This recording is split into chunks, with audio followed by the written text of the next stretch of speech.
Thank you, Mr. Chairman. Chair Yellen, welcome. In the summer 2008, responding to rising consumer prices, the Federal Reserve told markets that it was shifting to a tighter monetary policy. This in turn set off a scramble for cash, which caused the dollar to soar, asset prices to collapse, and CPI to fall below zero, which set the stage for the financial crisis. In his recent memoir, former Fed Chairman Ben Bernanke says that the decision not to ease monetary policy at the September 2008 FOMC meeting was, quote, in retrospect, certainly a mistake. Do you agree with Chairman Bernanke that the Fed should have eased in September of 2008 or earlier? You're talking about 2008 or 2007? 2008. I mean, I think the Fed responded pretty promptly in easing monetary policy to the pressures that were emerging. And I mean, I don't disagree with his analysis of a particular decision, but I certainly wouldn't say that that decision is what caused the financial crisis. And by December of 2008, the federal funds rate had been lowered to zero. So when you say you don't disagree, does that mean you agree with Chairman Bernanke that it was a mistake? So I can't recall the exact passage that you're referring to. So before I say if I would agree, I'd like to have a chance to review exactly what he said. Well, I would be very interested if you would have the opportunity to review the passage and let the committee know whether you agree with his assessment. Okay. I want to shift to a different Fed chairman, which is Paul Volcker, who said in a speech before the Bretton Woods Committee last year, quote, "By now I think we can agree that the absence of an official rules-based, cooperatively managed monetary system has not been a great success. In fact, international financial crises seem at least as frequent and more destructive in impeding economic stability and growth." Chairman Volcker went on to say, "The United States in particular had in the 1970s an unhappy decade of inflation ending in stagflation. The major Latin American debt crisis followed in the 1980s.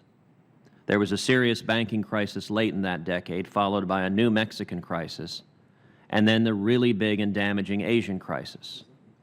Less than a decade later, it was capped by the financial crisis of the 2007 through 2009 period and the Great Recession. Not a pretty picture. Now, you have said, quote, "It would be a grave mistake for the Fed to commit to conduct monetary policy according to a mathematical rule." Do you agree with Chairman Volcker's characterization that, quote, "the absence of an official rules-based, cooperatively managed monetary system has not been a great success and not been a pretty picture"? Well, you've pointed to a large number of very damaging financial crises, and in that sense, I do believe it was very important for us to take steps to have a stronger financial system and one that's less crisis-prone. I don't think that former Chairman Volcker was proposing a rule-based monetary policy in the sense of following a simple mechanical rule.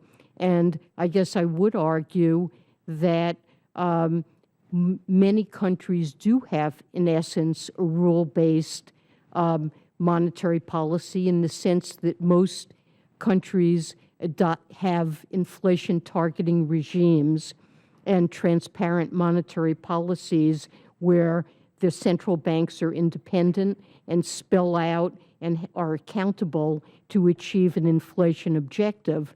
And the Federal Reserve has very much strengthened its transparency as to what our goals are, what our strategy is for trying to achieve those goals, and provided the public with very detailed forecasts of what policies we think are appropriate to achieve the goals that Congress has assigned to us, including a 2% inflation objective. And over the last 20 years, inflation has been highly stable, around 2%. So in that sense, even though we may not follow the Taylor rule or some simple mathematical formula, I believe we do have a rules-based monetary policy in the United States, or at least a systematic policy in the United States, and many other countries, most other countries do as well. And one final question. In 2008, the Fed began paying interest on reserves. In the 7 years since then, do you know how much in interest the Fed has paid to banks under that policy? It's been set at 25 basis points, and I don't have the exact numbers at my fingertips, but I want to say it is a critically important tool of monetary policy. It's a tool that almost certainly advanced countries' central banks have and rely on as a key tool of monetary policy. So and what it's has the one, impact been of paying billions of dollars to those banks in the last 7 years? It's helped us to set interest rates at levels that we thought were appropriate for economic growth and price stability in this country. Thank you. Senator Cassidy.